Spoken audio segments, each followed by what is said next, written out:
Pathan movie की शुरुआत 5 अगस्त 2019 के एक सीन से होती है।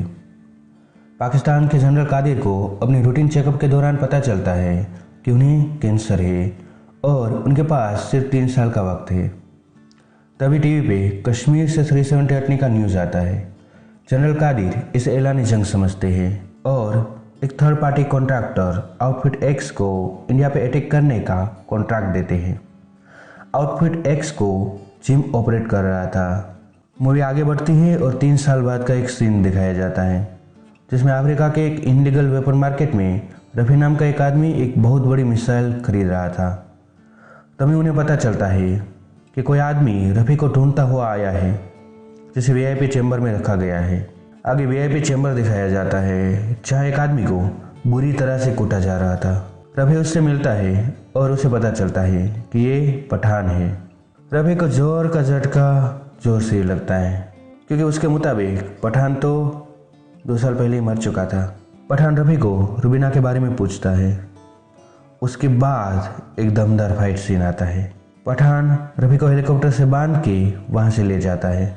नेक्स्ट सीन में दिल्ली में रो के ऑपरेशन हेड नन्ही ग्रोवर को दिखाया जाता है। उन्होंने रुबीना को फ्रांस के रेलवे स्टेशन पे स्पॉट कर लिया था।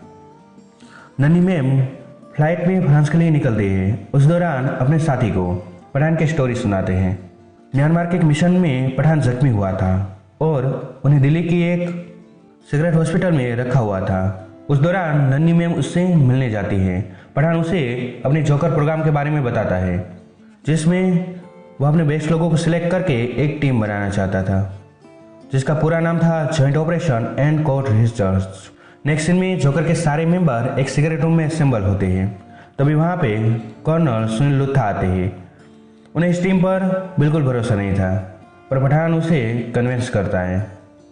पठान बताता है कि दुबई में होने वाले असेंबली में प्रेसिडेंट स्पीच होने वाली है और वहाँ पे कुछ साइंटिस्ट भी आने वाले हैं और वहाँ पे कोई हमला होने का डाउट था। नेक्स्ट सीन में दुबई दिखाया जाता है। प्रेसिडेंट को हाई सिक्योरिटी से असेंबली हॉल तक लाया जाता है।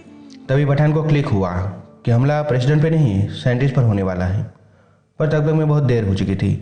जिम ने साइंटिस्ट पे हमला कर दिया था और उसे चॉपर में बिठा के अपने साथ ले जा रहा होता है। तभी वहाँ पठान और उसकी टीम आती है।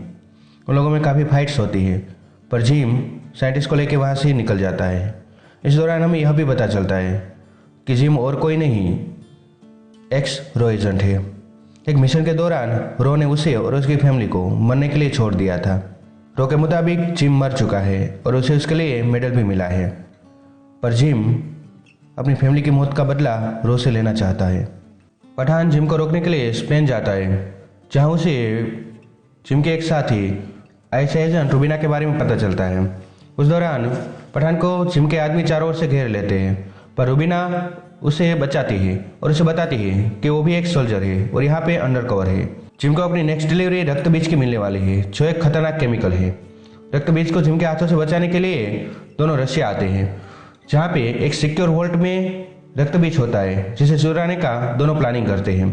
जिस वोल्ट को तोड़ा नहीं जा सकता, सिर्फ खोल सकते हैं, जिसकी 2 अलग अलग चाबी होती है। काफ़ी मशक्कत के बाद पठान और रुबीना वोल्ट तक पहुँच जाते हैं। जैसे रक्त बीज हाथ लगता है रुबीना पठान को धोखा देती है और पठान को फंसा के वहाँ से निकल जाती है। तब फ्लैशबैक में दिखाया जाता है कि रुबीना को भेजने वाला और कोई नहीं जिम ही था क्योंकि रक्त बीज को निकालने के लिए उन्हें पठान की हेल्प चाहिए थी। अब पठान रशिया के जेल में था। नन्ही मैम उसे मिलने के लिए आती है पर उसे पहचानने से इनकार कर देती है। नेक्स्ट सीन में पठान को ट्रेन में ट्रांसफ़र किया जाता है। उस दौरान उस पर हमला होता है। काफ़ी कूटने के बाद टाइगर उसे बचाता है। नेक्स्ट सीन में पठान नन्ही मैम से मिलता है। तब हमें पता चलता है कि टाइगर को भेजने वाला और कोई नहीं नन्ही मैम ही थी। अब पठान को रुबीना का लोकेशन मिल गया था। पठान रुबीना को फ्रांस में धर लेता है। रुबीना उसे रक्त बीज का मतलब बताती है। रक्त बीज एक स्मॉल पॉक्स का वायरस होता है जो 3 घंटे में किसी भी टारगेटेड शहर को तबाह कर सकता है। पठान अपनी फ्लैशबैक स्टोरी सुनाता है कि उसने अफगानिस्तान में एक गांव को मिसाइल से कैसे बचाया था।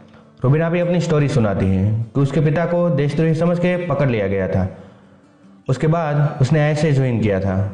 नेक्स्ट सीन शिफ्ट होकर रशिया के एक लेबोरेटरी दिखाई जाती है जहाँ पे जिम ने वो वायरस बनवा लिया था। वायरस को 2 गोले में रखा हुआ था पर तभी वहाँ पे रुबीना की मदद से पठान और उसकी टीम वहां पे हमला कर देती है। काफ़ी हेवी फाइट के बाद एक गोला पठान के हाथ लग जाता है और एक गोले को लेके जिम वहां से निकल जाता है। रिसर्च सेंटर में पता चलता है कि पठान के हाथ लगे हुए गोले में कोई वायरस नहीं था, सिर्फ पानी था। तभी जिम स्क्रीन पे आके सबको बताता है कि वायरस पानी में नहीं, उसके आसपास एक गैस फॉर्म में था जो अब तुम सबके शरीर में है।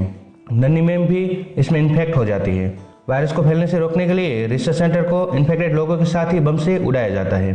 अगले सीन में जिम कर्नल सुनील लुथा जी और इंडिया के टॉप लीडर से कश्मीर की डिमांड करता है। कर्नल पठान को जिम को रोकने के लिए कहते हैं। पठान को रफी से पता चलता है कि जिम वायरस को अफगानिस्तान से रिलीज करेगा। अगले सीन में जनरल कादिर और जिम को अफगानिस्तान में दिखाया जाता है। उन्हें पता चलता है कि उस जगह से कुछ दूरी पे ये ऐसे वायरस फैला हुआ है। जिम वहाँ रिसर्च के लिए अपनी टीम भेजता है, पर यह पठान का बिछाया हुआ जाल होता है। ये पठान का ही बचाया हुआ गाँव होता है। पठान को जिम की लोकेशन मिल चुकी थी। सब लोग मिसाइल वाली लोकेशन पे हमला कर देते हैं। सब लोग मिसाइल रोकने में लगे हुए थे। तभी उन्हें पता चलता है कि मिसाइल तो खाली है। वायरस इंडिया जाने वाली एक फ्लाइट में प्लान कर दिया गया था। कर्नल फ्लाइट को मिसाइल से उड़ाने का ऑर्डर देते हैं ताकि सिटी को बचाया जा सके, पर पठान जिम से उसका रिमोट ले लेते हैं और फ्लाइट और सिटी दोनों को बचा लेते हैं। जिम पठान के हाथों मारा जाता है। पठान जिम को मिला हुआ मेडल नन्ही मैम की फोटो के पास रख देता है क्योंकि सही में वही उसकी हकदार थी। At the end Pathan colonel से जाने की परमिशन लेता है, पर कर्नल उसे बताते हैं कि इस देश को बचाने के लिए उन्हें उन सब की ज़रूरत है। और कर्नल उसे परमिशन देते हैं कि तुम अपनी मनपसंद टीम बनाओ और उस टीम का इंचार्ज भी तुम ही रहोगे और उसका कंट्रोल भी तुम्हारे पास ही रहेगा। इससे के साथ इस मूवी की हैप्पी एंडिंग हो जाती है। Thanks for watching.